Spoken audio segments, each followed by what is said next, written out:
What if the next global financial crisis isn't an accident? What if it's a meticulously planned takedown of the world's most powerful economic system? Imagine a secret alliance, a geopolitical mastermind, formed not just by the usual suspects like the BRICS nations, but with Iran and a surprising new player. Japan, their target? The petrodollar, the very foundation of American economic dominance for the last 50 years. Their weapon of choice isn't military might. It's something far more subtle and devastating: technology.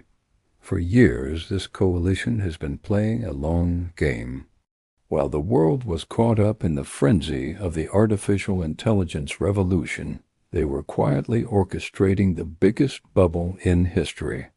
They poured resources into artificial intelligence development, not just to innovate, but to inflate. They encouraged a global mania, pushing valuations to unsustainable heights, knowing that what goes up must come down. The strategy is multifaceted. First, technological deception. China and India lead the charge, showcasing seemingly revolutionary artificial intelligence breakthroughs that are just sophisticated enough to be believable, drawing in massive amounts of Western investment. They create a digital mirage, a tech bubble so vast it casts a shadow over the entire global economy. Trillions of dollars, euros, and yen pour into artificial intelligence startups and tech giants, all chasing the promise of a new industrial revolution. Meanwhile, behind the scenes, a different kind of preparation is underway: resource hoarding. Russia, Brazil, and Iran begin to quietly stockpile essential commodities: gold, rare earth minerals, oil, and grain. They start conducting more and more trade in their own currencies, slowly but surely weaning themselves off the U.S. dollar.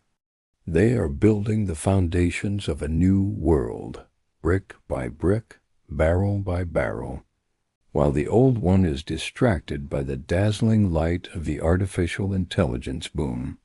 They're not just preparing for a collapse, they're preparing to rise from the ashes. This new financial architecture is the end game. They're developing a new, commodity-backed digital currency, a system designed for a multipolar world, free from the control of any single nation. It's a direct challenge to the dollar-dominated SWIFT system. This isn't just about economics. It's about sovereignty and what they see as collective liberation from decades of financial dependency. But how do you pop a bubble this big without getting caught in the blast yourself? This is where the brilliant final act comes in, with the most unexpected player taking center stage: Japan. As a major holder of U.S. debt and a key player in global finance, Japan has the perfect cover. Under the guise of managing its own domestic economic issues and fighting inflation, the Bank of Japan makes a shocking move: a sharp, unexpected interest rate hike. This single act is the pin that pricks the bubble. Global markets panic. The cost of borrowing skyrockets, and the flow of cheap money that fueled the artificial intelligence frenzy instantly dries up. The tech mirage evaporates. Valuations plummet. The artificial intelligence bubble bursts, triggering a cascade of failures across the Western financial system. It looks like a classic market correction, a tragic but understandable economic event. Amidst the chaos, the alliance makes its move. With the West reeling and the dollar's credibility shattered, they unveil their new, commodity-backed financial system. It offers stability in a world of turmoil. Nations desperate to escape the fallout from the dollar's collapse begin to join them.